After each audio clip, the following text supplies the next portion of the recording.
very much a pandemic meeting. It totally was. Welcome everyone to our first quarterly meeting of 2022, which I'm still getting used to saying. I've been in 2020 for 2 years now. For some reason, 2021 it never kind of stuck with me. As we get started, we're going to have a guest speaker come in, Dr. Bill Beverly. When he shows up, that's when we'll get started with his presentation. But for now, I would love if you would introduce yourself in the chat, who you are, where you are, what organization you're with. We love seeing that. And then also our kind of question this morning is, what does resilience mean to you? Resilience has been thrown around and talked about a lot in the last couple of years, and just interested in what does that actually look like to you? What does that mean to you? So what does resilience mean to you?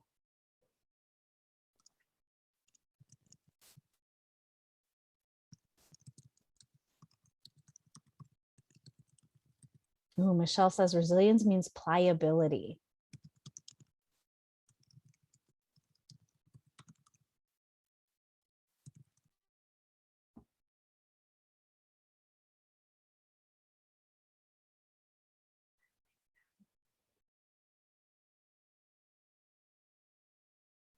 Ooh, too fast. Resilience means taking the little step every day, no matter how you feel. Resilience looks like unexplainable strength. Ooh.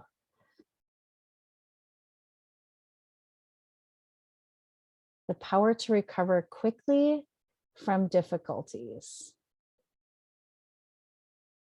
Coming back from setbacks. Able to recover and move forward. And just a friendly reminder, when you send your chat through, just make sure you switch it to everyone if you feel comfortable, versus just hosts and panelists, because we would love everyone to see these responses.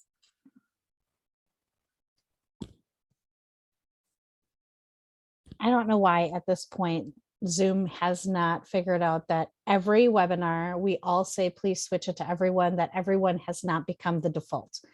Being able to bounce back, possessing the well-being. Oh, I lost it when I moved my thing. Possessing the well-being and resources to overcome obstacles. Moving forward with strength, determination, and courage after a life challenge. Being able to pivot. Recognize when I'm being activated and pivot. I love that. These are all great answers.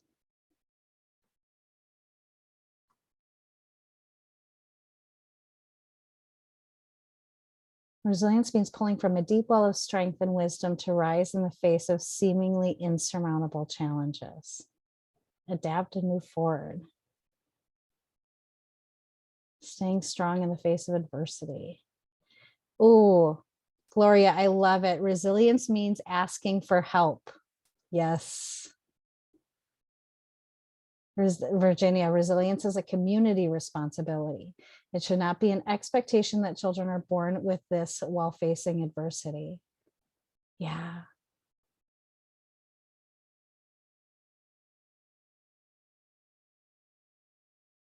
This is great.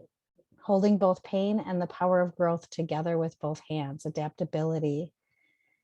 Being able to be flexible and adaptable to change. I love the answers. Keep them coming. Grit. Those are great. Those are great.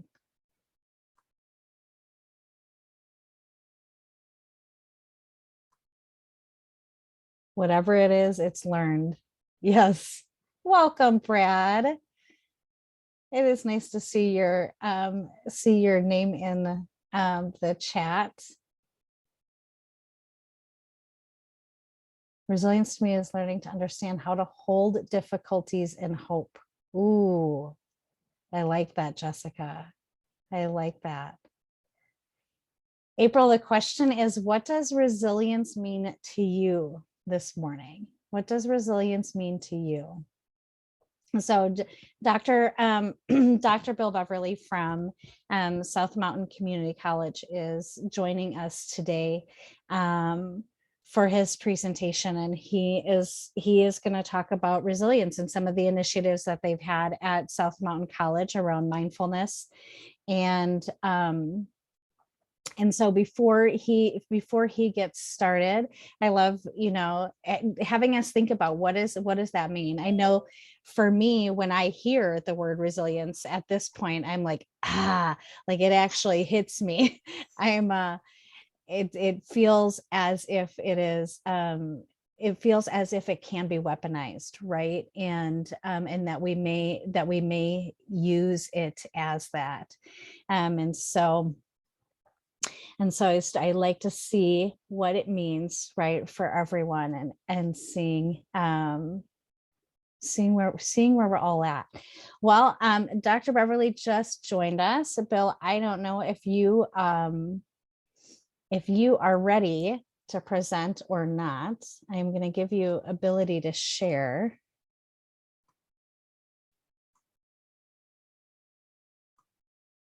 Sorry, I'm frantically unmuting myself. If you could just give me one moment to go get my coffee, and I will be right back. Yes, and I apologize for not being You're sooner. fine. Excellent. You are totally fine. Back in literally 60 seconds, maybe. No worries. No worries. We completely understand. Completely understand. Well, we are so glad that everyone can join us for this first quarterly meeting. We have a lot of announcements, and I mean a lot. After Dr. Beverly's presentation.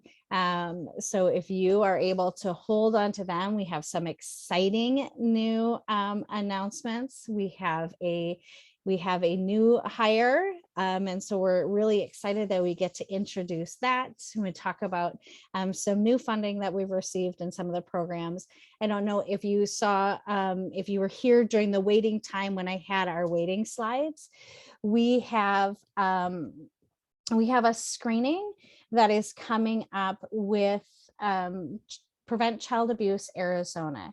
It is Spare the Child, and it is around spanking and what the effects that has on adult health, right, and all of those pieces.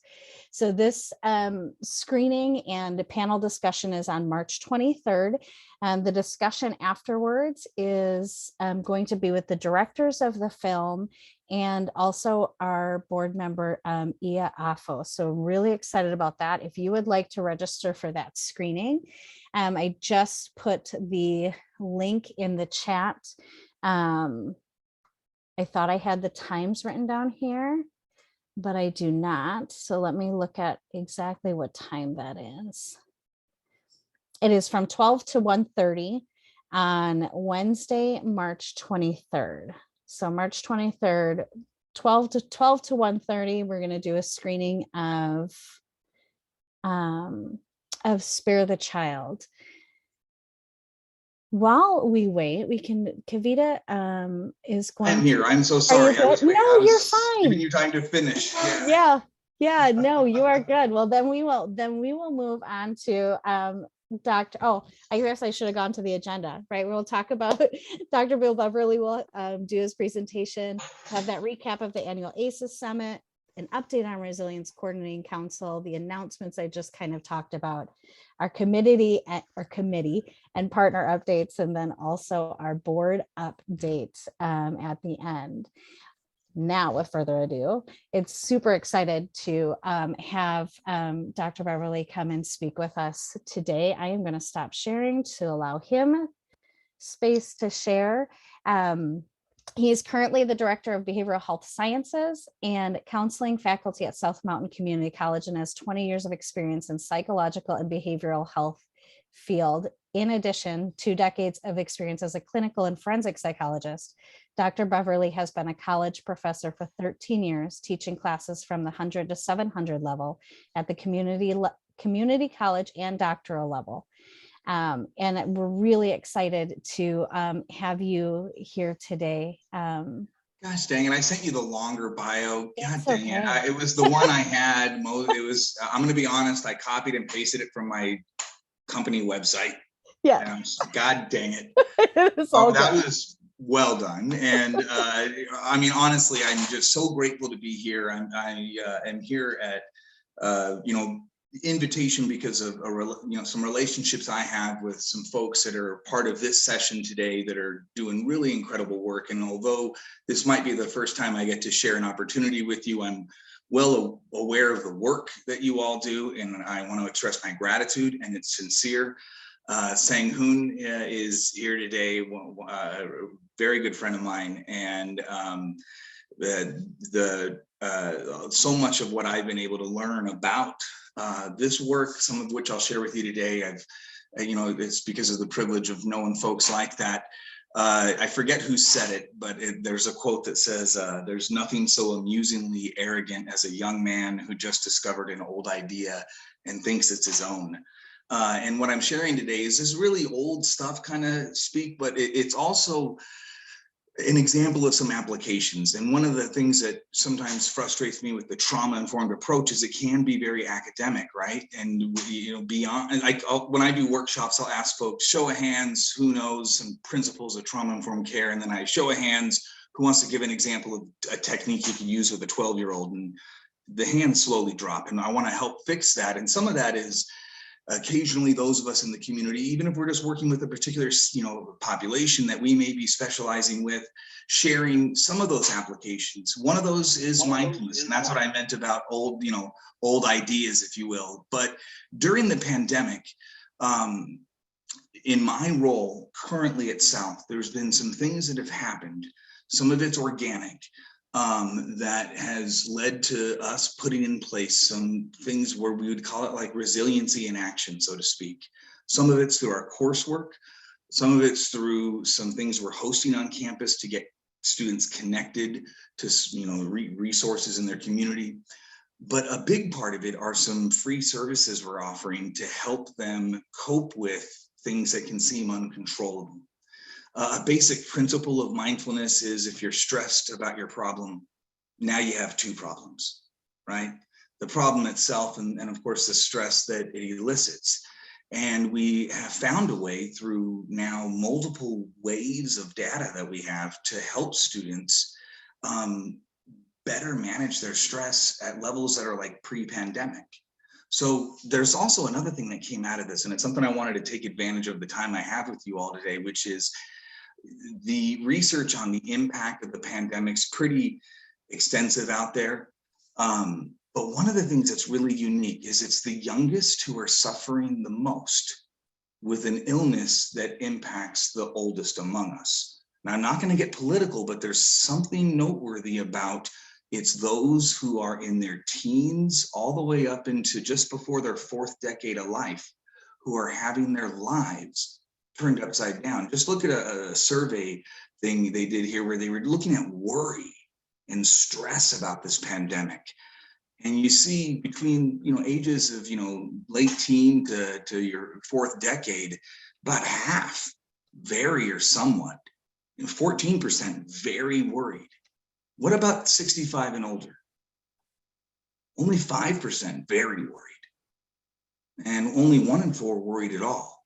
Now, to control for maybe people getting a little, more conservative as they get older, this is all a sample of Democrats. So I'm not going to get political, but it's just to control for that element of it. So we have a generation that is walking around right now that, yes, the impacts are, however, and this is some of the stuff I'm excited to share today, similar to what for me at age 44 as my grandparents, the greatest generation, this group we identified as, oh my God, what they had to endure. And it was not just the economic and that element of it, it was also social. And then we have now maybe this new, resilient generation emerging, right, from the pandemic. So there's some survey research globally that's suggesting this, that there's folks that are in the younger years feeling more optimistic, a growing number that are starting to overcome fear. And even in this global millennial survey, looking at the start of the pandemic and then getting waves of data, we're starting to see what we would call almost like post-traumatic growth, which is, although folks are identifying pain and problems, and they're disproportionately affecting the youngest among us, the most physically resilient, the youngest among us are starting to feel a call and a cause and wanting to improve their lives. And so what happened at South simultaneously, as we segue into mindfulness, is we have this class, BHS 155, that all of our behavioral health students have to take. It's a class on resiliency. Now, it's really based on like secondary trauma, compassion fatigue, how to deal with when your own stuff gets kicked up, you know, the occupational hazards of being in this profession, which the class, you know, not only includes our students, but first responders and stuff.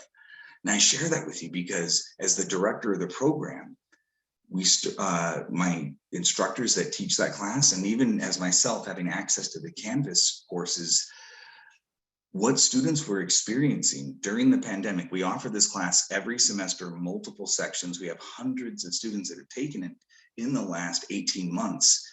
Students have to develop a resiliency plan. They have to identify elements of social support.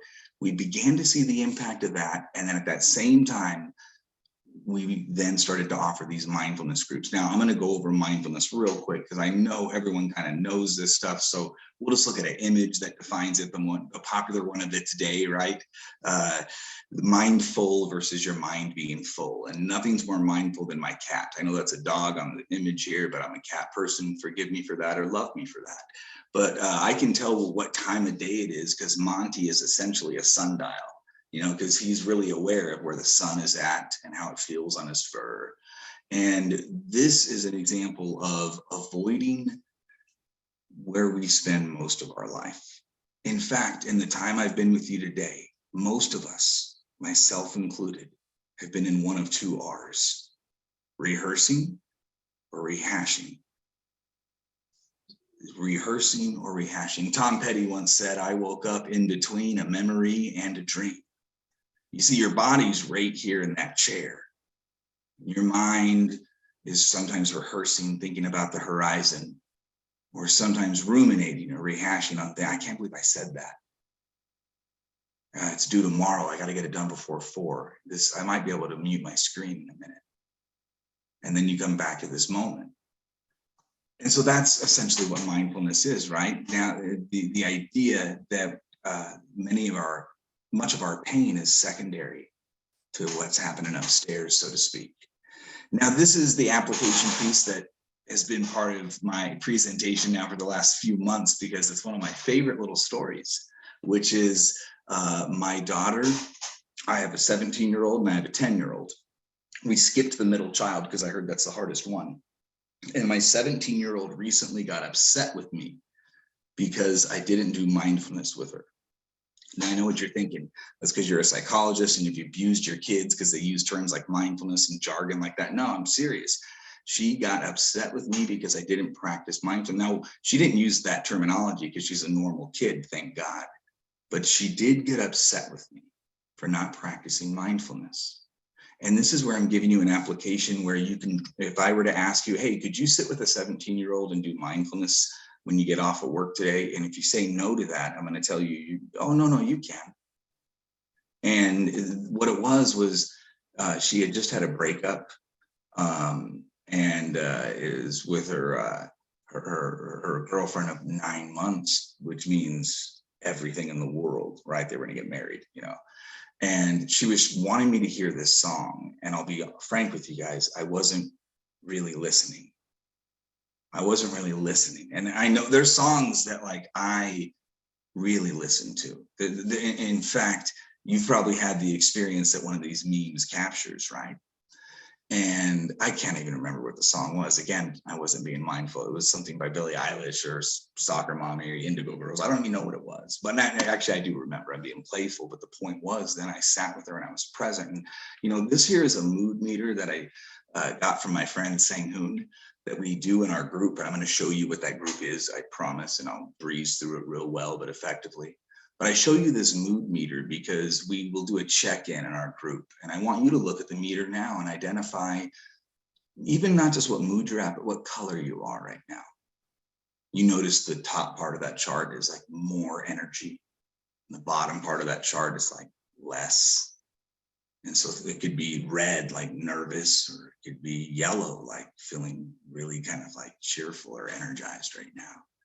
Now, I share this with you because there are songs that I will listen to, just like Lily, my 17-year-old did, that I know will put me in the blue. I know it. You know, I lost my dad in October 14th, 99 to a heroin overdose. And if I have a dad box and I have these, like, there's certain stuff, cheap cologne, a couple old pictures put on, and I'll be like, I know if I put on Johnny Cash Hurt, like what's going to happen, but I'll allow myself to experience it because, like Rilke says, no feeling is final. And as I say to my clients, and no feeling is fatal. No one ever died from an emotion. It's why we will put on a song and allow ourselves, or watch a movie, or go to a place and experience those feelings in that moment fully. So mindfulness, there's, you know, all sorts of different approaches. Really, at the end of the day, what differs with mindfulness from other approaches is like CBT. You identify that painful thought and then you reframe it. And what I like about mindfulness is you identify that painful thought, and that's it. I'm not all to it, but you don't necessarily try to change it in as much as you try to experience it and recognize it and put it in its proper place. So the background of this mindfulness group, which the 6 sessions I'm going to share with you, just kind of give you a preview of, and even practice like at least 1 or 2 of the elements of it with you. I can share the whole 6 sessions with you, including the outcome measure. And I first was doing this work in the county jail system, and the outcome measure is the perceived stress scale. It's public domain, meaning it's free, it's brief, it's only 10 items, and it is valid and reliable. So that is when I share with you later, like the results of this work.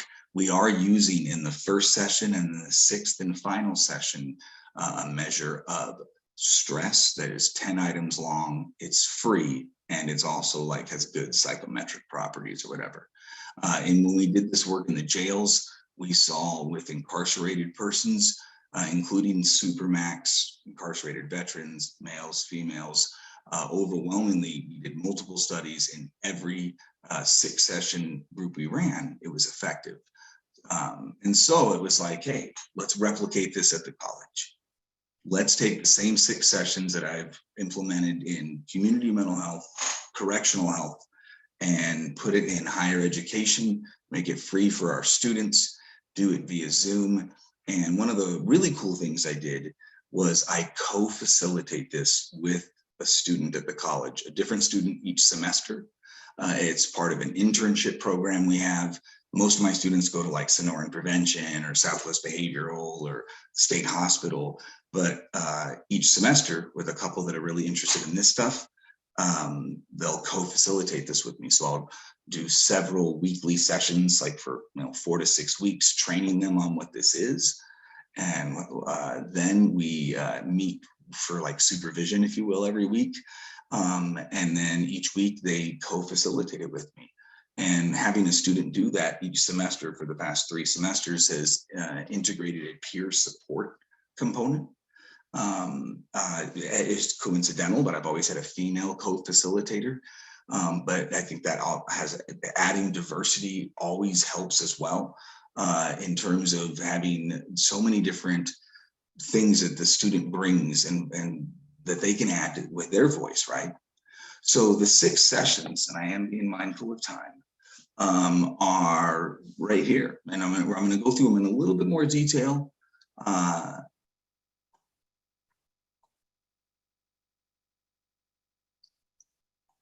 So the first session, thought, mind, body. That is where we're just looking at the relationship between our thoughts, the events in the world around us, and how we feel about it. So, I mean, just like on a personal, the first example that comes to my head, I have a friend that's going through a divorce right now.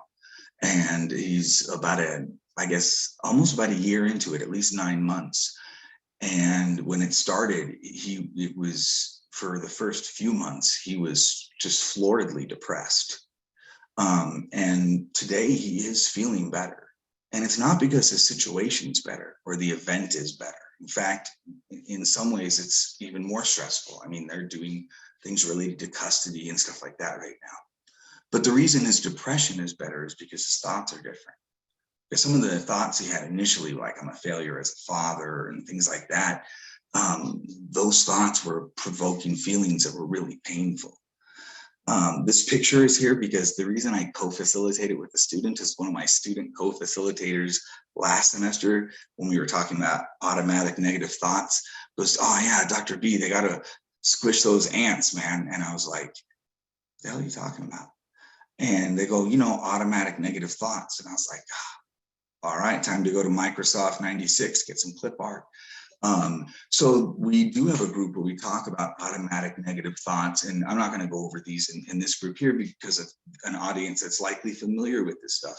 But with the co-facilitator and a student, and with the group meeting via Zoom, we're all able to we can initially take some turns with the co-facilitator, right, talking about them, and then as we go through them, we ask the participants to identify ones that make the most sense to them or creep up the most in their life and expect to share maybe. And so after just a brief psychoeducational element of just 10 minutes or so, it's then process where the participants talk about how some of these thoughts cause certain feelings and how those feelings can cause certain behaviors. We have a thought journal that's part of this. This was the same structure when we've done this with incarcerated individuals, community health settings, and now in a higher education setting. Some of the basics of a thought journal is then starting to recognize those automatic negative thoughts in our day-to-day life and journaling about it. Now, something that is relevant for working with a younger population.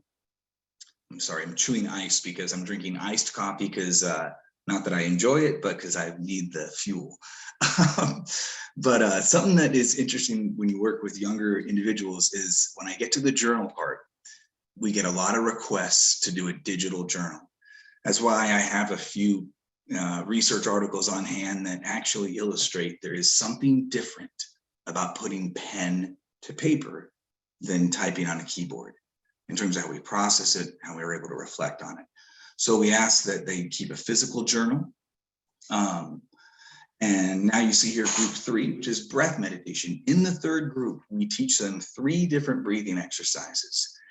And I will, in the interest of time, just kind of show you these 3 different exercises, with 2 of them just showing you kind of briefly, and then we'll, we'll practice one of them. So we have an application piece this morning.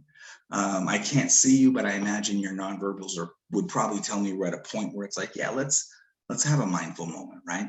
So breath meditation, we're now in the 3rd of these 6 sessions. And the reason why breath is so important and how we talk about it to our clients and our students is because, well, you all have been doing it this whole time I've been talking to you. So it's something that we have some access to, but the most important part of it is when you look at the signs and symptoms of a panic attack, whether it's feeling nauseous or trembling, or your stomach in knots, or sweating, or your heart pounding, or pressured breathing, almost like choking, all these symptoms, racing heart, the only one that we have direct access to, immediate access to, is our breath. And interestingly enough, it's something where when we take control of that, all these other symptoms can get more under control as well. So we teach them the 3 really popular ones. First one, box breathing, that I'm sure many of you are aware of. where, just some of the basics. I mean, you can see what box breathing is in the illustration. Some of the basics that are similar to all three techniques: we inhale through our nose, which we're going to do in our exercise together in a moment. And we exhale through our mouth. With box breathing, you see that you inhale for 4, you hold for 4, you exhale for 4, hold again for 4, and you have that, box representation there. When we do our exercise together, the important thing to remember is it's in through your nose. It's a deep breath that you actually, there's a rise and fall to it. Now, something that I'd like you to do, please, is it's something I have the students do as well. Or anytime I do this as an exercise, I find it helpful to have some visualization. The easiest one is most of us have a favorite color. And I want you to think of a color that you would associate with whatever positive feelings you are seeking most right now, whether it's peace or acceptance or happiness or calm. And think of your favorite color and those feelings connected to it. And then most of us have a color that might be our least favorite. It may not be one you don't like, but it's one that might not be your favorite. Associate that with whatever you need to let go of right now. And so as you inhale, you bring in that color and that experience of what you're bringing in and that you want to experience more of, and you then let go as you exhale. So bear that in mind as we practice. We'll do the third one together. That'll be a good one. The second one is one that one of my students brought in, because when I co-facilitated, I'll say, hey, find something that might work for you too, but just make sure it's backed up by something. I think it was Brianna that said, I found a 3-step one. And you can see here, you're inhaling through your nose for 4, you're exhaling, or excuse me, holding for 4 and then exhaling. Now, the reason we show 3 is in the third session, you want to ask the clients to pick one. Just a basic principle of psychology: when you give people a menu of options, but you have them make a choice, there's a little bit more ownership, and then they're paying attention to the different 3 and selecting the one that they would, they're giving some thought to, like, yeah, this would work best for me. Now, this is my admittedly favorite one, not to put my thumb on the scale, but just to let you all know, because when I'm experiencing feeling like overwhelmed or whatever, I need to keep it simple. Like, even before this presentation, I mean, this ain't my first rodeo, but I mean, of course my anxiety was up. And I practiced some of this. It's what I was doing while I was walking to get my coffee. And if I was picturing a box, I might have tripped over my cat, but I was able to remember: inhale,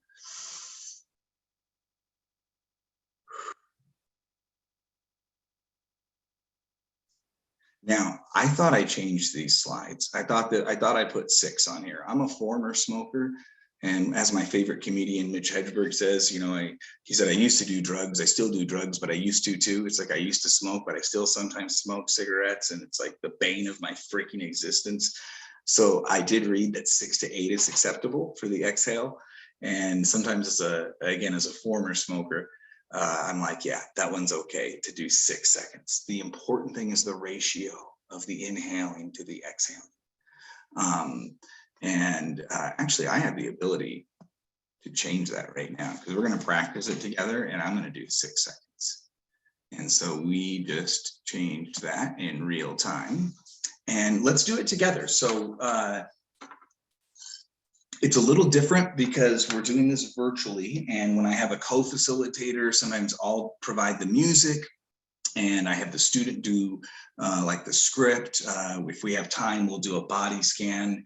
But when we do the breath meditation, we'll pair it with some type of music. Music is a really great idea to have, and I know I'm kind of like stating the obvious here, but when you are doing a mindful exercise, even as I've been talking, my voice is not as effective at bringing us back in as the change from a major to a minor key or something. So let me, give me a moment here. Sorry, I have a squeaky chair. I'll lay down a track for us, and then I will guide us through a breathing exercise. You're welcome to mute your screens if you haven't already, because when I do a mindful thing, I try, I don't know, I don't like people looking at me, even though no one is. So let's see here. I also have a teaching tool here. I have a guitar loop that you can, sometimes I'll, to talk about automatic negative thoughts, I'll record like a brief little thing and make a mistake and then hit the loop button, and then it just keeps replaying the mistake over and over and over and over and over again. That's a good group topic. All right, so we'll do the breathing together. Let me first, this only takes like 10 seconds, get a little backtrack for us. Do something in C. How are we on time? Oh, we're good.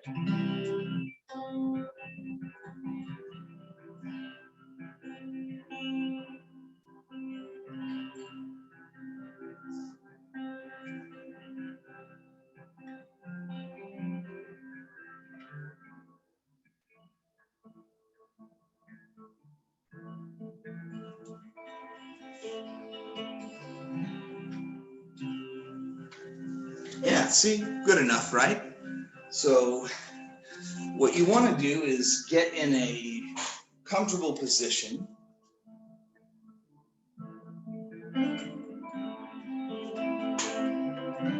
Remember, we inhale for 4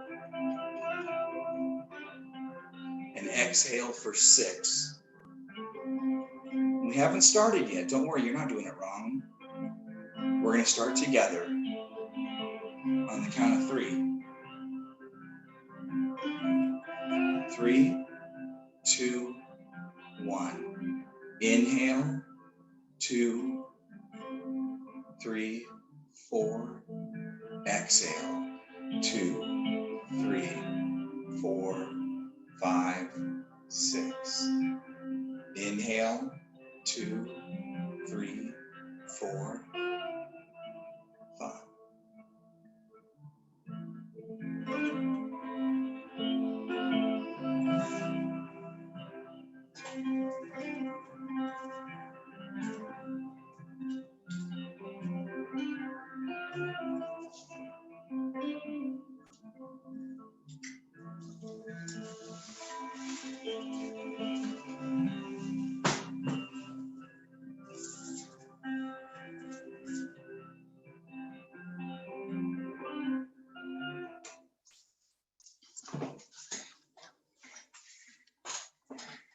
So when we do the body scan meditation, we do something very similar. We won't go through that as well, but I'll usually do a different key, something like, G or D or something like that, with just a little change into a minor, provide a background.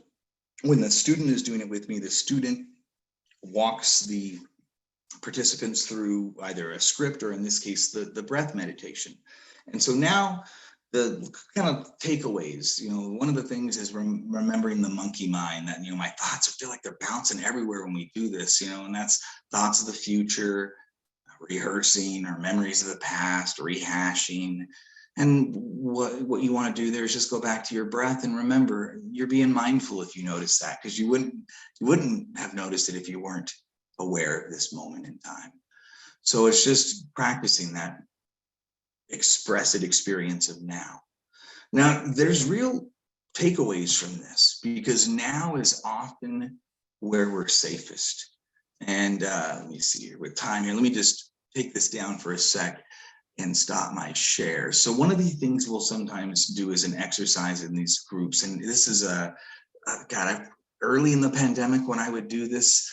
Well, let me just tell you what it is. I'll ask participants, do you feel safe right now? And put it in the chat, yes or no.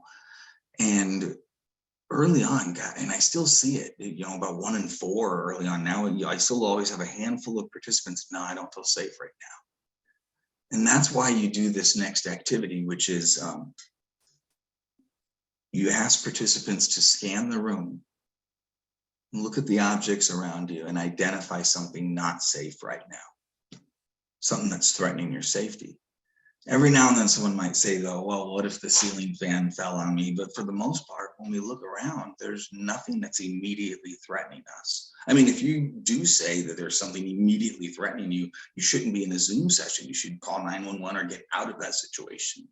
But what most often causes us not to feel safe is fear, and not something in this moment in time, but some anticipatory anxiety. So when we get to body scan, it now goes from being aware of thoughts to being aware of like breath, and then being aware of what we feel in our body and how we feel it. And I mentioned there's a script we'll walk the students through, or the participants. I put progressive muscle relaxation on here because these things are different. Progressive muscle relaxation often involves like a tightening and relaxing and trying to like feel more calm, whereas a body scan is often an experience of just being aware of what you're feeling in different parts of your body. There's usually a toes to the head type of script that we also use in our group. Doing versus being is our fifth group, and this is where it's more processed. There's not a lot of education we're sharing, but the concept here is how we're so driven to just distract ourselves, and how hard it is to just be present, to not just do something, but just be there. There was an interesting study done recently where they had participants wait in a room and have nothing but their thoughts for 15 to 20 minutes. They told them the study was about something else, but what they were really looking at was just how intolerable it was for us to just be alone with our thoughts for a moment. And what was interesting about this study, if you would like the link to it, I can share it with you, was they showed participants, hey, here's a button you can push, and if you push it, it's going to give you an electric shock, and it's uncomfortable. And in fact, they did have them test it out, and they all agreed overwhelmingly, like, yeah, I would not want to experience that again.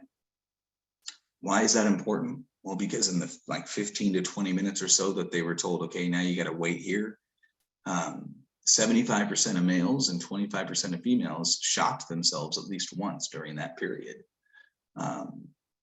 Interesting, we also noticed during the pandemic, well, I'll show you real quick a little experiment I used to do with my students even before the pandemic.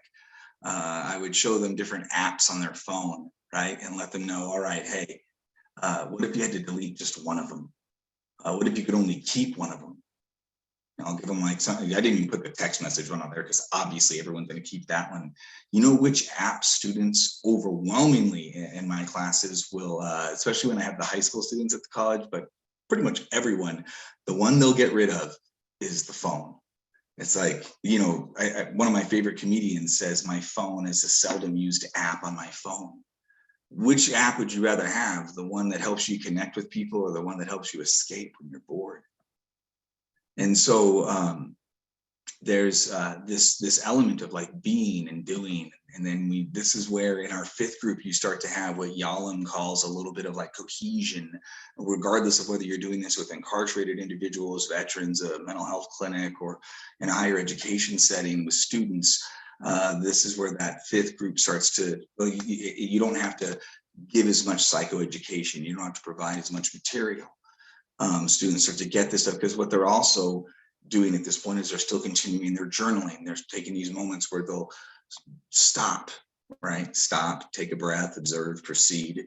And they'll also reflect on some of the ants that seem to be playing on that loop in their head. And they've already selected a breathing technique that seems to make the most sense for them. So when it gets in that moment where they need to take control of their nervous system and, you know, get to have the upstairs brain maybe come back in charge by just cooling the engine a little bit. And then this culminates with the discussion of radical acceptance. Some of the stuff we pulled from Tara Brach, some of it we took from Marsha Linehan. None of this stuff is that we put in the group is something where it's like there's any copyright infringement. It's just this concept of radical acceptance, which, I mean, I've used with my clients for the 20 years I've been doing this, right? There's an old Spanish proverb that says, the sun will set without thy permission. You know, and I've had many clients over the years tell me in so many words, you know, Billy, if that sun goes down tonight, I'm going to lose it. And it happens with or with, you know, without our consent, I should say. So radical acceptance, you see here Marsha Linehan's 4-step approach to it.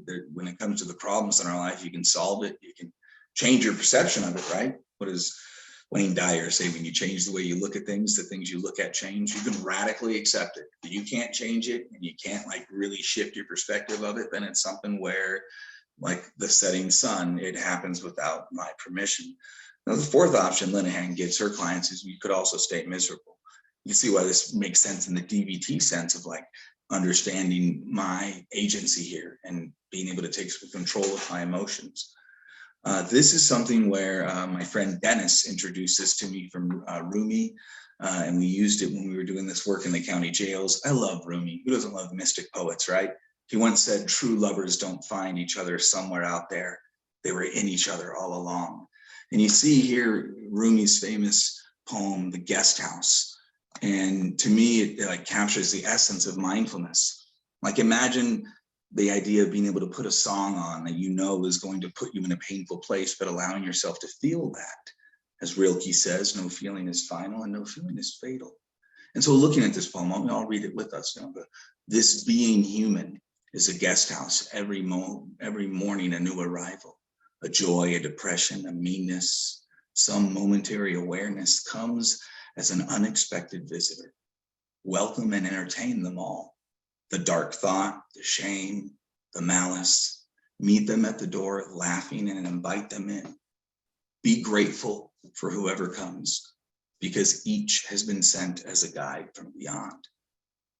And the other thing about our feelings, not only are they not final and they're not fatal, but this is the other critical thing. A former colleague of mine once said, your feelings will find you. And that's the other thing, is ignoring them or not paying attention to them doesn't make them go away. I don't know crap about mechanics, and that's why I wasn't able to fix my car by putting a piece of electrical tape over the check engine light, right? Your feelings will find you. Covering it up doesn't make the problem less severe. And in some cases, it can make it worse.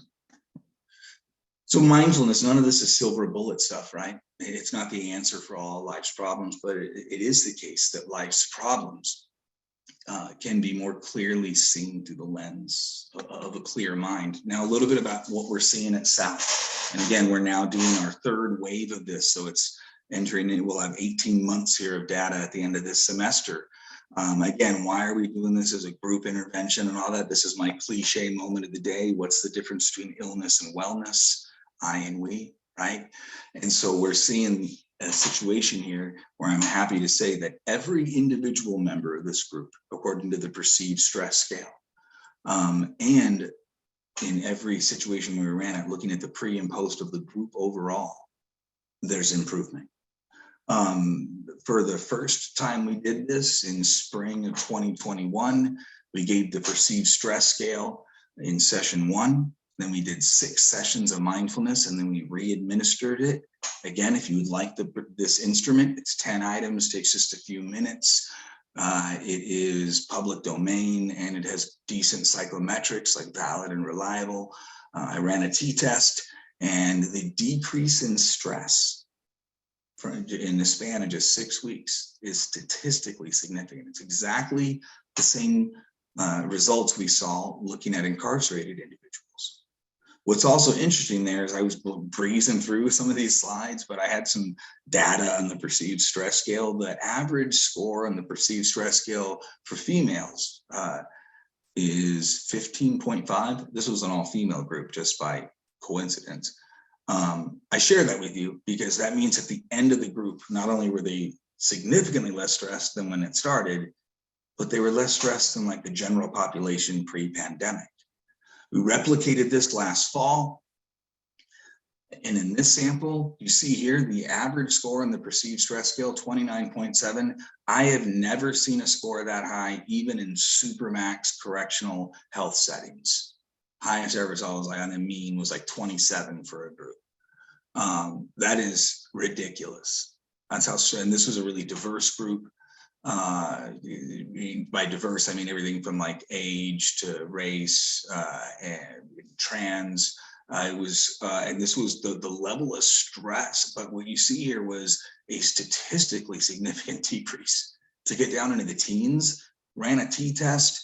I can say with over 95% confidence that this decrease in stress is significant and meaningful. And it took 6 hours of work. I'm not counting the work it took to work with a student and integrate the peer support component, all that. But in terms of deliverables, I implemented a similar, by similar, I mean the same 6 sessions at Zion, formerly Black Family and Child Services, with an adult community mental health population, using the same instrument with a student who's an intern from NAU, getting her master's degree in mental health counseling. When we were doing this in the county jails, I was doing it with interns as well. This is something where it could be replicated in some capacity if you're interested. And I would offer anything and everything I shared. If it's something that you thought might be meaningful for any of the work that you're doing, it's something where we're doing it again here next month. And I'm currently marketing the group on campus right now. And we're actually going to do something that I'm kind of excited about here. This time around, we're going to do a repeated measures design. And I promise I'm almost done, especially with the research stuff. But what we did with incarcerated individuals eventually was we did a pre, a post, and then we did a 30-day follow-up a month later. It had it been DOC, I might have gone 6 months or whatever, but in the county jail system, these were mostly folks we knew would be there for a while, right? But at the end of the day, you never know. Someone might sign a plea or something like that. So you wanted to have a follow-up that was long enough, but not so long that you might have attrition. We were able to follow up with everyone. I ran 3 studies with Merritt when I was the lead psychologist at Maricopa County Correctional Health, using that design. And this is what's awesome, folks. In all 3 studies, it was statistically significant with a repeated measures ANOVA. It was pre, post, and then a month later, they were able to maintain it. A month after, it's like, okay, they're not meeting with the counselor anymore. That's an important thing that I need to add to this, because you know who hates repeated measures designs? Weight loss companies. Weight loss companies freaking love pre-post. You know why they don't like repeated measures? Because what do we know about most diet programs and stuff? If you do repeated measures, your graph looks like a V. Pre, post, boom, right back where you started. I'm not taking credit for this idea. I should know this as a psychologist, but I had someone at a conference say, yeah, Billy, but is it sustainable? How are they doing a month later? What about when you discontinued and they fell apart? So we are going to be looking at that element. But so far, controlling for other variables and everything, it's been a universally impactful thing for our students. I don't have time to go over the qualitative stuff, but it's something where the feedback's been good. I really want to thank you again for letting me be here today, because it's something where I'm, as Sanghoon's well aware with our work with the coalition, South Phoenix has like the highest percentage of kids with 2 or more ACEs, and our community, over 90% of our students are 85041, 85042. But the thing that I really want to mention about ACEs is when I saw that data, and even in the years that followed, it made me very cynical in a way. It's like, God dang, give me your zip code and I'll tell you when you die. I mean, it's like, it's scary, right? And then I realized, oh my God, and I learned this from Sanghoon and Shomari, the #1 ACE, the most common one, if you will, among youth in South Phoenix, emotional abuse in the home. I tend to think of these things that it's like these static risk factors, like an incarcerated parent, mental illness, abuse, like I can't undo it. Oh my God. Emotional abuse, I can be a positive force in someone's life. I could totally do that. Right. And so during the pandemic, what are the 2 C's? Area of concern, area of control. There's a lot of things I'm concerned about that I may feel like I can't impact, especially when I look at the ACEs data. I mean, you want to talk about how much can you control that? How concerned are you about it? Very. How much can you control it? Little. BS, you can control it. because you can be a positive impact on someone's life like this. And honestly, what we got, the biggest thing from that resiliency class at South, my like closing comment, was all these instructors reaching out to me saying, who's Inez? I'm like, what do you mean Inez? It's a math instructor. 4 students listed her as their #1 source of social support.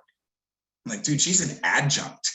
She's like 70, you know what I mean? She like uses chalk and shit. Like, I was like, oh my God. So I reached out to Inez and I reached out to the division. That's like, so I was like reading the resiliency stuff, and I know I'm going to go off into the weeds and stuff. Forgive me for that, but I'm excited to talk to the folks that are leading so much on this. And I just wanted to share a little about what we're doing at South Mountain. I know I was supposed to leave more time for Q&A. I apologize for that. No, I'm sure that we all could concludes my listen. little spiel. No, I'm sure that we could all listen. And we're, there's a lot of, I know I'm one of them, but I know some of the people in here too that are statistic fiends. So like the research is like, ooh, tell me Oh, more. my brethren. That's amazing. I know. Yeah. I can totally go down that rabbit hole. Did he just say ANOVA? Yeah, I was worried I was losing people. Oh, yeah, sorry. I'm just excited. Yeah. No, it's amazing. And I think one of the things in the chat is would love a link to that study about the zapping. Oh my God. Okay. You know what? I'm going to try to put it in the chat. That's okay. Yeah. I know, right? There's other stuff too. Like one of the things I show my counselors in training, it's one of my favorite studies, is counselors in training who practice 10 minutes of mindfulness before their session. They had a lot of dependent variables, but the one that matters the most was client outcomes. Counselors who did 10 minutes of mindfulness before their sessions, their clients got better. Yeah. So this isn't just a self thing, right? I mean, it makes it's a better instrument. That check engine light thing's real. Like if you fix it, it will run better. Yeah. I like that your feelings will find you. I always, whenever I would do the presentations with parents, I would talk about, feelings and your emotions are like the little toddlers in the room who like you're cooking dinner and they're coming in and they're like, I want this. And you're like, hold on. And so then they just get louder and they get louder. And then finally you're like, fine. And you get it. And then they go away. And if we would just pay attention to them right at the beginning, how much difference it would make in the whole regulation of the system. The reason I have a 3 mile smile is because the image I have in my head when I think of your feelings will find you is a like puppy or a dog nipping at my, right? It's just like this. 100%. What I'm going to do, I hope this is okay. I'm actually going to text you the link. Perfect. Okay. I really liked your message yesterday, by the way, when I asked you if this was in person or Zoom. I almost asked you what day it was again. So I just pasted the link. It's from science.org. And the title of the article is People Would Rather Be Electrically Shocked Than Left Alone with Their Thoughts. Oh. How do you not click on that headline? Right. And then it wasn't clickbait, right? You looked at it, and now we could look at that, that gender piece too. I mentioned 75% male, 25% female. Mm-hmm. And to be in full disclosure, folks, I haven't looked at the actual article itself. So I sent you the science.org one. I have some hypotheses, right? We know that, some of the stuff with behavioral inhibition and stuff and intent, but there is something about that. It's hard for us. Yeah. To just sit. Yeah, I was thinking during your presentation. So I don't know if you have seen or if the rest of our attendees have seen, but our Maricopa County Superintendent of Schools, Steve Watson, did a teacher stress survey for Maricopa County teachers, and the stress surveys. Well, it was absolutely amazing, and I'll get the link so you can see the results in there. I would love that. Yeah. Yeah. What was fascinating about it? The fascinating part was the teachers who actually had the most, the the teachers who responded the most were teaching over 11 years, and their stress levels are literally off the charts, which we all know this, right? If we know anything about education, but that we had a county superintendent who is looking at our teacher stress, right? And understanding that our teacher stress is off the charts and looking at ways to combat that. And I'm looking at your statistics and your study results, and it's like, oh my gosh, it's 6, because the teachers didn't want anything added to their plate completely until they get there, right? When we're overwhelmed, like we want another, anything on our plate.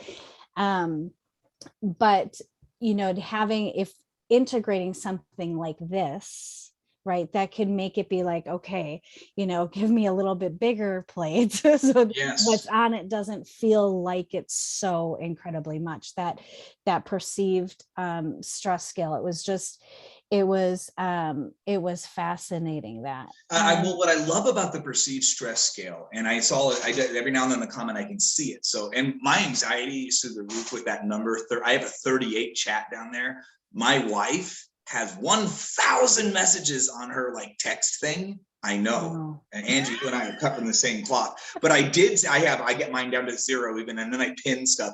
But I saw some of the perceived stress scale. Someone wants that. I'll make sure to get that out. What I love about it is most research that's on mindfulness, what I don't like about it is they use mindfulness itself as the outcome, and they use the mindfulness awareness scale or whatever. And it's like, with all due respect, folks, I like it because it works. You know what I mean? And so what we need to be measuring here. And so what's great about it is you have very psychiatric things, the brief psychiatric the Beck depression inventory.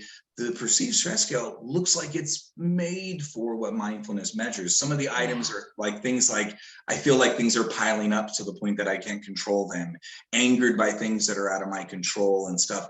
And when you see the scores go down, what you realize is it's not that the circumstances are becoming less chaotic, but but I like that the items almost seem like, because this is what you would want to use it for, right? Because so much of the stress comes from how we are experiencing it at like a phenomenological level, whatever. So I'll send that out.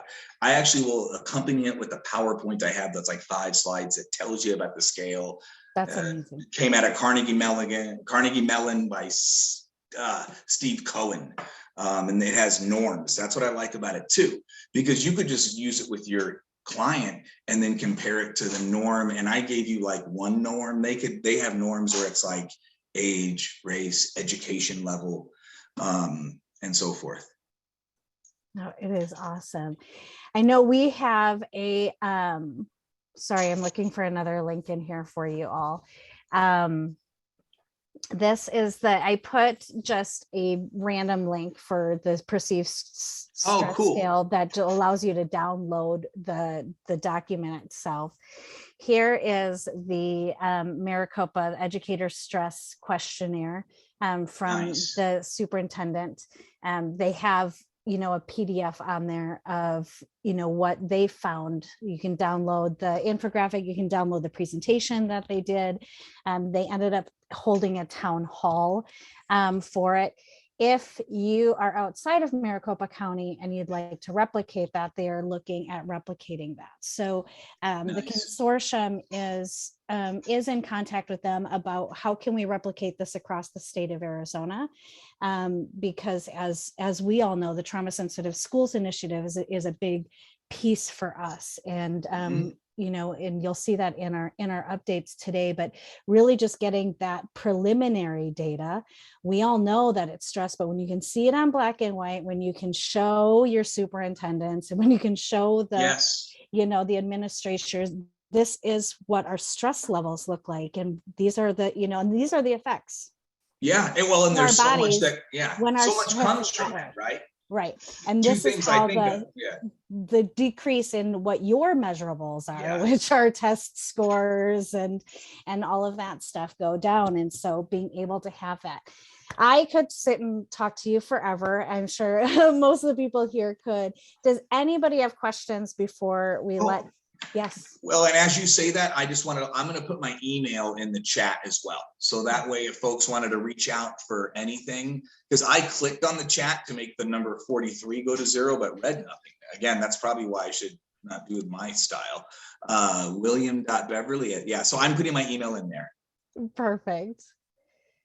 Any questions for Dr. Beverly before we let him go?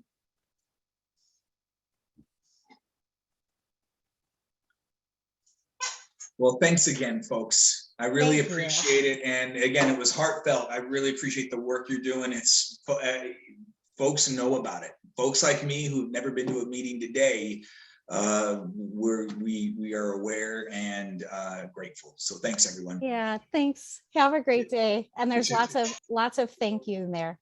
I will put Dr. Beverly's email back in the chat after all those, because I know that sometimes it ends up getting lost. Okay, well, how do we move on from that? Right, we will go into some of the consortium updates that we have. There were 242 of our network that joined us for our 8th annual ACES Summit that happened in December, which was absolutely amazing. We did it virtually over Whova. One thing I want to announce to everybody, if you weren't at the summit, you didn't get to see it, but our Marcia Stanton Award winner is Virginia Wadahamaji. She's the executive director of the Coconino Coalition for Children and Youth. I saw her here today, so if we could all give her a big round of applause and congratulations in the chat. The work that they are doing in Flagstaff and in Coconino County is absolutely amazing. And it was really a delight that we were able to recognize her for all of the work that she has been doing so tirelessly. There you go. Tirelessly up in Flagstaff. So super excited about that. One of the comments that was on the survey, which I really loved, and I just kind of wanted to highlight here also, is we are all somehow in the same storm, even if we are not in the same boats, right? And I think, with Arizona, especially our geographic, if we just do that, our geographical differences, the amount of open space we have in the state of Arizona, the amount of space in between towns, especially in our rural community. Now, if you live in Maricopa, you probably think that everything's all, tight together. It doesn't seem like there's any space, but outside of that, right, we have so much space. And it was so different demographics, so different just people and communities and all of those pieces. And I think when we understand that we are all in that same kind of storm, but not in the same boats, we can start looking at things a little bit differently. So just wanted to give you a recap. If you were here waiting before, you saw that and Prevent Child Abuse Arizona's annual child abuse prevention conference is happening in July. It is, I want to do it by memory, but I shouldn't do it by memory. I believe it is July 18th through the 20th. The consortium is going to do the pre-conference again for their conference. Their call for proposals is open now, and so I will put that link back in the chat. Just knowing that we are still collaborating, and we're really excited to have Prevent Child Abuse Arizona do our pre-conference for us during the summit, and really look at some of those prevention factors in that piece. Another update, and we kind of touched on it when we were talking with Dr. Beverly, is our Trauma Sensitive Schools Initiative. Our Resilience Coordinating Council has been meeting monthly. It is full of leaders from across Arizona, DHS, ADE, Access, and others that are doing the work on the ground, right, in this trauma sensitive schools realm, led by Shamari Jackson and Renee Redday. And we're really looking on educator focus groups, really getting a sense of where our educators are, what they need from us, not saying, hey, you know, we have this great program and we want you to do it this way, right? But really looking and saying, what are you facing right now? Where are the gaps? How can we help fill them? Really focusing on supporting our teachers. We all know in the ACEs world that we can mitigate the impacts of ACEs and the effects of childhood trauma with a caring, supportive adult. We don't really ever talk about how do we make those adults caring and supportive? How do we help them grow, right? To be those caring, supportive adults, and what does that mean? And so as our educators are a lot of times that caring, supportive adult, what are the things that they need in order to feel like that? Because we just learned, just talked about the mindfulness and the stress levels and all of that. And we know how that affects our systems. And we're looking at that curriculum and that it will take. And then we're also looking at funding. What is the funding that's going on already? Where is the funding available? How can our districts and how can our schools access some of that funding? And so those are the pieces that we're looking at for the Resilience Coordinating Council. This is my favorite part of today, is our amazing announcements that we have. And our first announcement is that we have a new hire. So welcome our new Director of Training and Development, Sandy Semino. Really excited about her joining the team here at the consortium. She is responsible for looking at kind of our statewide initiatives of what that looks like. And also we received funding from Maricopa County Public Health Department to create a Maricopa County-wide ACEs training program that she will also be building the structure from that. Thank you everyone who's giving her the congratulations right now. Sandy, I would love for you to come on camera and say hi. You all should recognize her as she's here with our training work group chair routinely. But if you also want to talk about the project that we're doing. Thanks, Angie. And most of you, if you've had trainings with me, one of my favorite phrases when we're training new trainers and we start going through all of the wonderful information that's in the modules, it's like drinking out of a fire hose, which is what the last couple of weeks has felt like. But I'm really, really excited to be involved in this work, especially with schools and with teachers, which have a special place in my heart. And excited that the link and the landing page and the website is now up and running and available for communities and school organizations to sign or to express interest in bringing the trainings that are in the process of being developed into their school sites and their community organizations. And Angie's got the link there. There's more information. There is a video, a short video that explains all of the details. So please do spread the word. And if you have any questions, feel free to contact me. And I will put my email in the chat.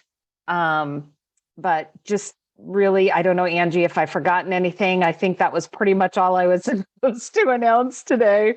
Yep. But looking forward to getting this rolling. We're looking at rolling out trainings in the second quarter of this year. So working on building the foundation and the framework and getting it started in the spring. Yeah, thank you, Sandy. Yeah, we are really excited about this project, and I know that right now it is Maricopa County and not the others, but really looking at how we are going into this project really looking at what does this mean for the rest of our state? How can we replicate it in other counties? And how can we get funding to other counties to be able to provide this program? So really excited. Keep your eye out for educator focus group links to sign up for that. And if you have schools that are interested in contacts, please feel free to connect them with us, send them to this page, the azaces.org/Maricopa, to get a little bit more information on it. Another exciting endeavor is the Trauma Sensitive School Symposium. We have a save the date. So we haven't opened up registration yet. The call for proposals will be coming out soon. We are hoping next week. The Trauma Sensitive School Symposium will be a full entire day. It is a free event. It is June 7th from 8 to 3, and it will be over Huva. It will be virtual this year again, just really so we can continue to reach the people who want to attend, right, but that can't all come in to Maricopa County. So letting everyone know about that opportunity that's coming up. Another thing for you to keep an eye out is if you are a member of the consortium, and to be a member, we have our general membership, which is our free membership. And we also have our paid membership, which is $60 for the year.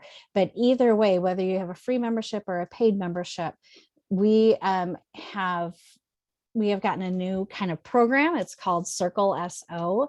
It's really a network seat. I took a screenshot from my computer of what it looks like when you come into Circle. You can see on the left-hand side, we have different communities that we can all network in.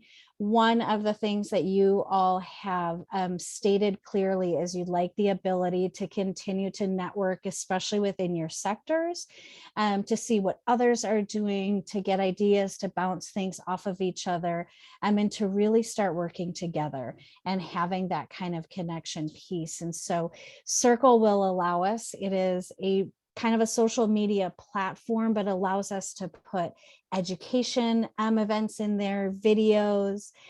We have a specific section just for paid members of the consortium that you'll have some of those extra benefits of being a paid member, like special events and pieces like that.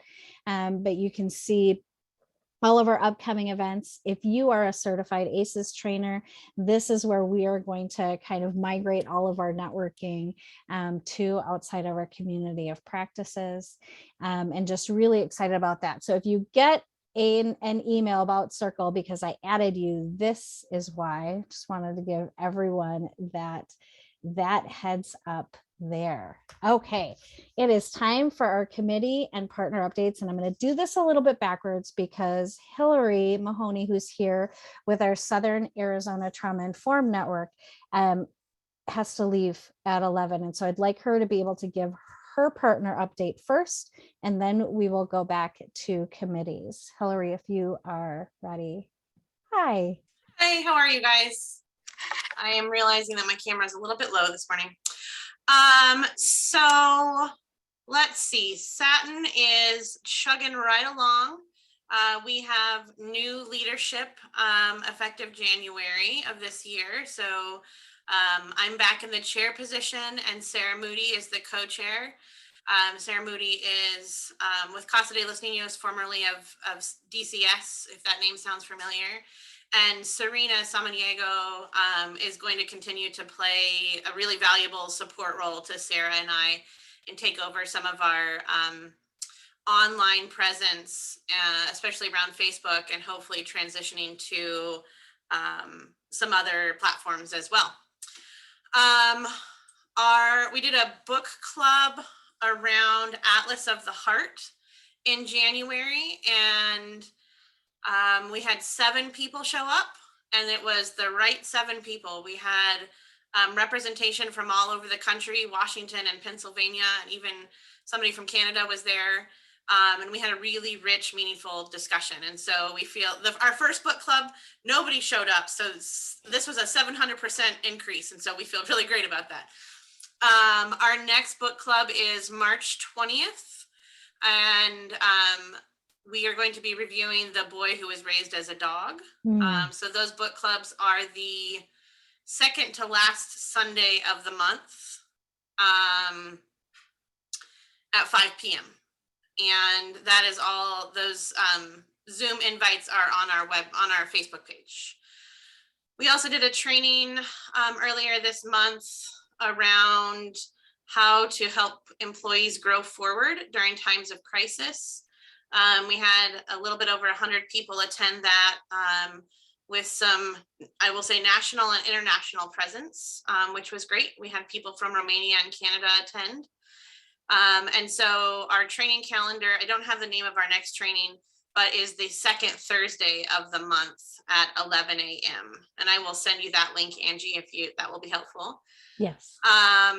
And then we're just in a space where we're continuing to try to identify who we are and where we're going, and see if, what 2022 will bring us as far as growth and opportunities. So some of the other smaller work, we've been able to connect with a young lady who is getting her PhD. And so we helped connect with our partners and colleagues around her research project, which was around trauma-informed workplaces. So you may have seen that go out. And so just continuing to do the work in Pima County and Southern Arizona and push that forwards. Thank you, Hillary. Thank you for not only all the work that you all do in Southern Arizona, but for taking time out of your incredibly busy schedule. Sorry, today's crazy. Next time it won't be so crazy. I get that. And we just really appreciate it. So thank you. Thank you very much. And Hillary, do you mind if I put your email in the chat for anyone? Absolutely. My email address is hillary.mahoney@bannerhealth.com. And I will put that in the chat for everyone. If anybody is in Southern Arizona and would like to connect with the Southern Arizona Trauma Informed Network, as I know they would love the support. Yeah, thank you. Thanks, Hillary. Okay, now we will go back to committee updates, which is kind of a committee and a partner update, as Sang Hoon holds two roles, right, in updating us on our Interfaith Committee, which is our committee for the consortium, and then also the partner update with Arizona Trauma Informed Faith Community Network. Hi, Sang Hoon, it is nice to see your smiling face. Yeah, Angie, thank you. Thank you, everyone. I just put my email there.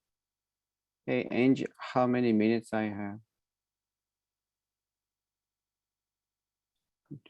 I went to unmute someone else and not me. You have 5 or 6, a little bit more. I'm sorry, Angie, what? You have about 5 or 6 or a little bit more. You should be good. 5 minutes? Yeah. Oh, okay. I mean, you could imagine if Bill and Shomari and me talk, we can talk hours, you know that, right? So yeah. All right. Hello, everyone. So we changed the name as a ACES Consortium Interfaith Committee. And I just have one slide for this, and you can see that our meeting is every first Friday. And next meeting is March 4th, Friday, 8 a.m. Time sometimes changes, so please email me if you are interested. So far, Michelle Stifler and Robin Blumenthal and Brenda Cochran and Pam Campbell have been meeting together. So it has been a great journey. And we have 2 things we are planning. You heard about it already. So you heard about we're going to do a podcast. So March 3rd, we're going to have the first recording day. So we're going to have Marsha Stanton and Pastor Dan Stephan, Brenda Cochran, and Kavita Bernstein as our host, the guest for our podcast. Michelle Stifler having been the leader for this. So we're going to continue, and we appreciate Pure Heart Church as they share their studio and all the technology with it. Another thing is that we wanted to have that interfaith breakfast. We plan on it April 1st, but they can be changed. So I'm going to let you know more later when everything is set up. our idea is that we're going to invite the clergy or the leaders from faith traditions and asking what is the interpretation of the suffering from your own faith tradition and what is your faith practice to with it. So that's coming up. And for our Arizona Trauma from the Faith community, I know many of you already were in the conference we had the last Friday at Pure Heart Church. We have about 150 people in person and 50 people in online. So about 200 people joined. We have a speaker from DC, Jess Kohler, exec director of the CITIP, and we have Laura Howe from the Canada, who does the international the Church Mental Health Summit, and our local people, but they are also very famous nationally. And we had also fantastic the breakout session speakers. So we all enjoyed it, and that's our tradition as a partnership. We always have a chairperson from the ACES consortium in our conference. So Kavita came and then she shared the 15 minutes what ACES is. Last year we had a Brad Snyder, and this year we have Kavita. And Kavita, that was really awesome 15 minutes. I'm telling you, people came to me like, who was she? So I just affirm you that, and you can see that all the partners with it. Paces Connection really promoted as well. And our movement, we always have a regional meetings, 5 regional meetings, and about 20 tracks, which means we work with the leaders in their own professional field with the faith and trauma-informed knowledge. So how we're going to advance the trauma-informed faith care in their professional setting. And then we have been doing the trauma-informed worship with the Pastor Day, but it has been paused for pandemic, but we're gonna start it again from March, every second Saturday morning. So if we are interested, also email to me. And also we have that 12 sectors engagement to continue, and with Maricopa County Public Health, Department of Public Health. So we've been raising the faith leaders to work with the governmental bodies like county health and then faith leaders together to tackle on the issue of substance and opioid use. So that's what's going on. And you know that tomorrow I have a CITIP workshop as a part of a series. And then tomorrow from 1 p.m. To Arizona time, we have a faith sectors. So I'm moderating the section with Jesse and Dan, and we have national leaders coming together to the panel discussion. And I put up Michelle Stifler from Hope Women's Center as sharing the stories has been done. So this is a big moment. After this, we're gonna have a faith committee under CITIP, so really advanced national movement, and Arizona set up the role modeling. So we made it so far, so I'm so proud of all of you. And I just also put with Laura Howe, I'm gonna do the workshop as well as my podcast. So if you're interested, just let me know. I think I over the 5 minutes. Sorry, I'm just kind of. No, you are good. No, you are good. One more thing. Also, yeah. So please, let's coming together. We are really setting the model for the nation. And Carrie Stipp, she asked me that to co-manage the Paces Connection faith-based community together. So we're gonna really make a pitch that how faith community can work with all other sectors. So if you have any questions, anything, just please email me. Thank you.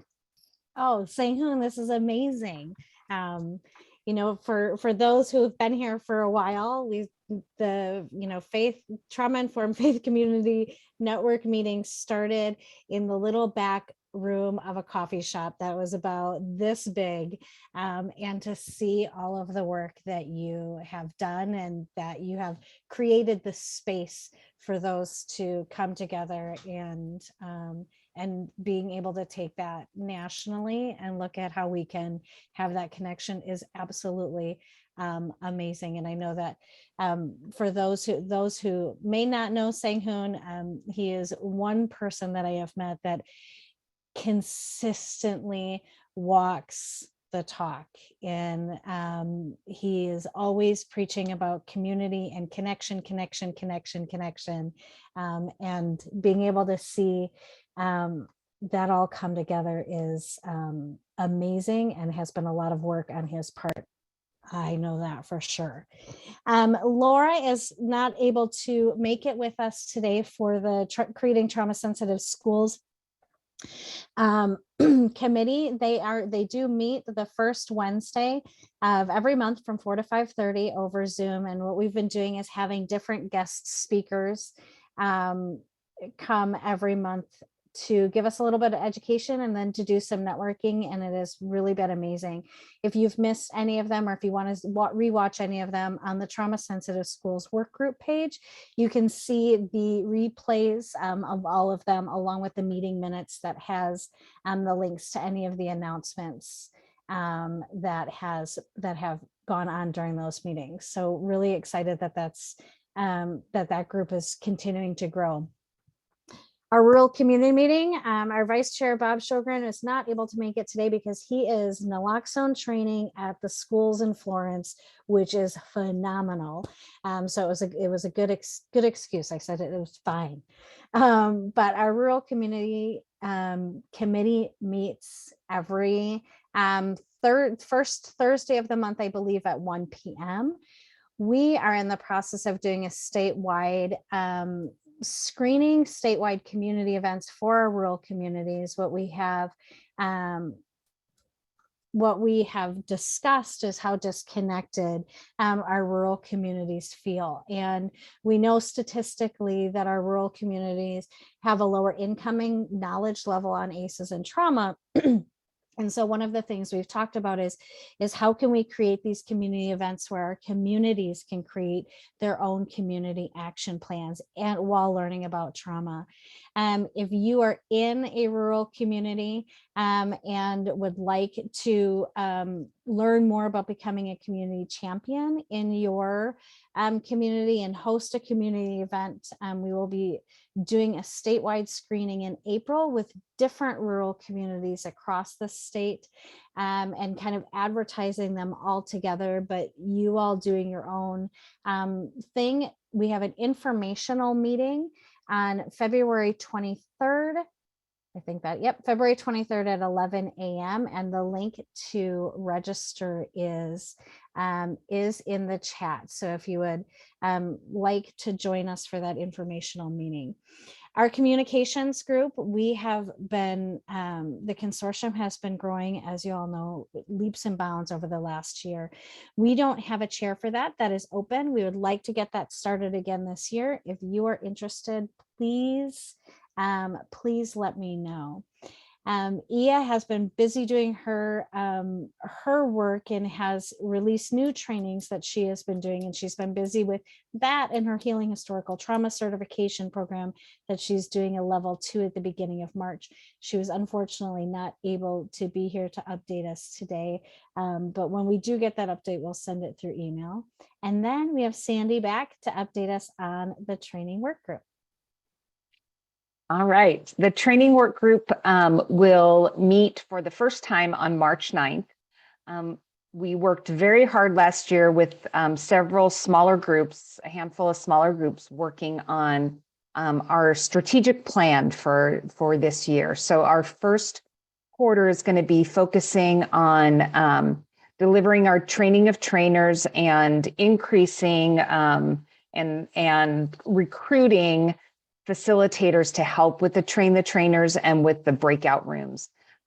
We've got overwhelmingly positive feedback last year pivoting to virtual trainings in fall of 2020, how important it is for us to have these small group discussions. So we're always looking for breakout facilitators. We'll be doing quarterly communities of practice again for certified trainers, echoing what Angie said about the Circle platform and those opportunities to network. So providing that.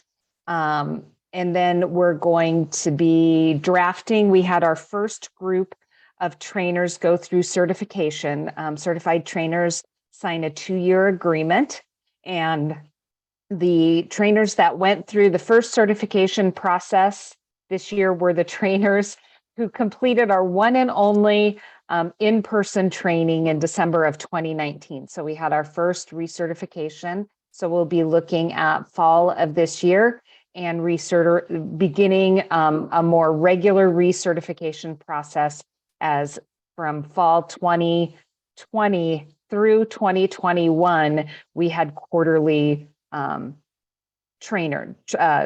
training of trainers. So we've got a rolling calendar now of recertification. So we'll be working on what that process looks like. I think that's pretty much it for this quarter. That's a lot. And thank you, Sandy, for being here. We do have a list of upcoming events on our website also, and then I also have it a sheet for you to look at. Let's move over to our board updates. Hi, Kavita. Oh, I can't hear you. You're not muted. Because I'm on my AirPods, sorry. There you go. Do the double unmute. Good morning, everyone. I am famous for getting people to stretch a little bit, to just take like 5 seconds to stretch the shoulders and the arms, give me a little wrist action, If you come to any of my in-person trainings, which I haven't done in a while, I have to get people up and moving, and there's music involved. There's a small tap dance involved. It's always good to get a little bit of movement going. So hopefully you did that with me and you didn't just watch me like Angie. Totally called you out. Okay. Oh, you did? You did. Okay, good. Okay. All right. So February board update. I'm so excited. We had a strategic planning session with a consultant. Anne did a fabulous job finding us a consultant that was just, she was fabulous. Her name is Jarrett. And she did some prep sessions with us, did a survey with the board, and we met in January. We did do it virtual because of COVID and the most recent strain. So we did it virtual, which was a little bit of a bummer. We kind of were looking forward to being in person, but this is life as it is right now. Our board, with Jarrett's facilitation and help, really walked us through kind of to nail down what our areas of focus will be in the coming years. Well, we have a lot of work ahead of us. The 4 areas that we're going to be focusing on as a board is first, advocacy. It's something that we've always wanted to get ourselves involved in, and we're going to make it happen. So what does this mean for us? We don't know as yet, but we want to be able to have a space, a voice in terms of legislation and being an entity that is able to weigh in and advocate for bills that are pro-trauma sensitive and pro-trauma informed care, acknowledging the real needs in our states, just one state. We're also going to continue our work with infrastructure. We've worked really hard this year on our infrastructure. I'm so flippin' happy and proud that we now have 2 full-time staff at the consortium. But with that comes, I don't know, things like having policies and we really want to develop, for example, a governance committee of the board. There's so many things that we still need to work on internal to our consortium. Angie has really taken the lead on that this year, and we want to continue to grow that so that we have a really strong foundation to continue to grow our consortium and the work that we can do. We really want to look at what our revenue is. We've been very fortunate to be the recipient of grants, but we want to be able to look at how do we continue to grow our revenue and what are we going to do with it? What's our use of it? Sandy has led the training work group over this year.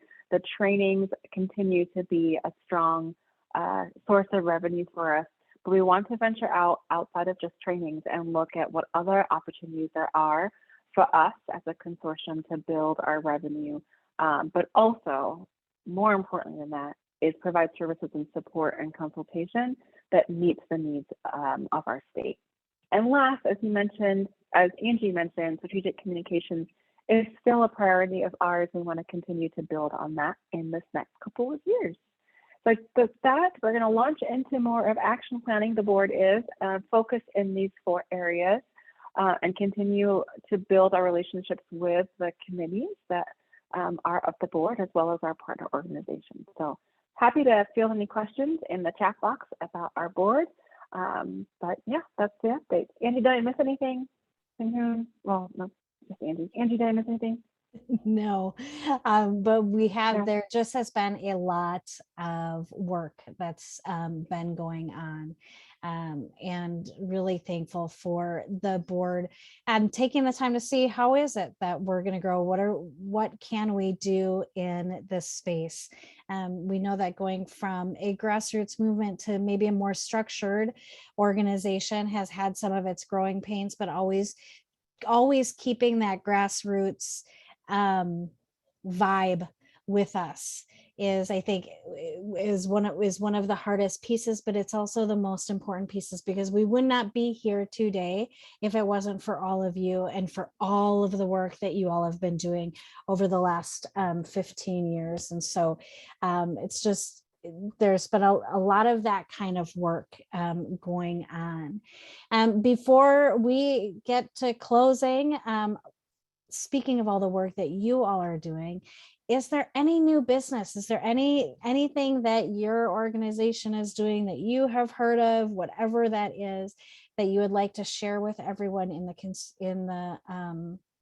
the meeting today? We would love to give you space to do that. You can put it in chat if you would like, making sure that it goes to everyone and not just the hosts and panelists.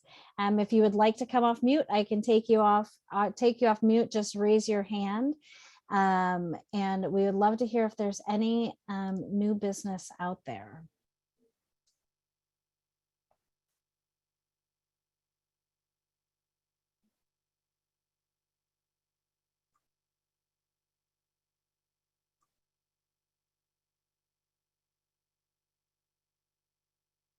All right, well, if you are typing, continue typing. There we are. April put in a DES update in there. The CARE network throughout the COVID pandemic, aided by the investment of $1.2 billion in federal relief funding and making CCA its own division. Oh, I wish my thing scrolled better so I could actually read it. I need to like put it on my screen. Where is that? Oh, I love this. Child Care Administration. Oh, fantastic. That is great. That is great. And then Joey Taylor has in there the next chapter, Symposium Resources to Support Youth. It's a free conference for anyone that is in the foster care world at any capacity. Oh, that is great. Put that link. And as always, I will put these also on our website in our meeting minutes. So that way you can have that. Oh, Keiko, they're doing a 3-hour presentation on understanding trauma, understanding the dragon with Dr. Roten at the Trauma Institute. The presentation dates are February 28th and May 31st. And she has her sign up link there in the chat also. And I will put these all on our meeting minute list. So please continue putting that in there so we can see those in the chat. We absolutely appreciate it. Some of our upcoming events, we have February 23rd is the community champion at that informational meeting if you'd like to join. March 23rd, as I mentioned at the beginning, we have the oh, look at that. I didn't even touch it. The Spare the Child screening and discussion. March 24th, we are doing our ACEs champion training. You heard us talk about it last year that we have added the champion training to our training of the trainers series. We are now doing them quarterly for the public. So that training does come with a cost. We will have that on our website up and ready to go to register for. Our first one is going to be March 24th. We'll have a free Understanding Impacts of Childhood Trauma and ACEs on April 12th. These are all going to be virtual to really kind of have that introduction to ACEs, understanding and open to all community members. Our next ACEs training of the trainer is April 26th to May 24th. As a reminder, it happens for 5 weeks. It is on Tuesdays from 9 a.m. to 2 p.m. with a break from 11 a.m. to 12 p.m. Each week. And then our next quarterly meeting is May 19th. And all of those registration links are and calendar invites are on our website for you. Today, April asked how many people attended today. At the most that we had in here was just about 100 when I looked at the attendee list. So super excited. We are always so thankful that you take your time out with us once a quarter for 2 hours. And we definitely pack a lot of information into those 2 hours. And I hope in giving you, by the time I'm done talking, at least 12 minutes extra in your calendar, that you take those 12 minutes to yourself and do something for yourself. But we are super grateful for you all being here today, and please reach out to us if you have any questions. I hope you all have a very good week.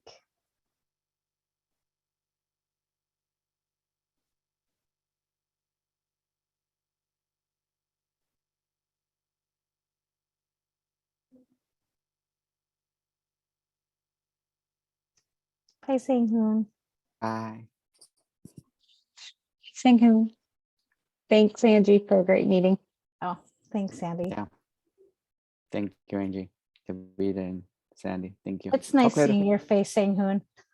I know. I feel I like, know. oh man, we used to be all the time together. So Yeah. I feel so, yeah, happy.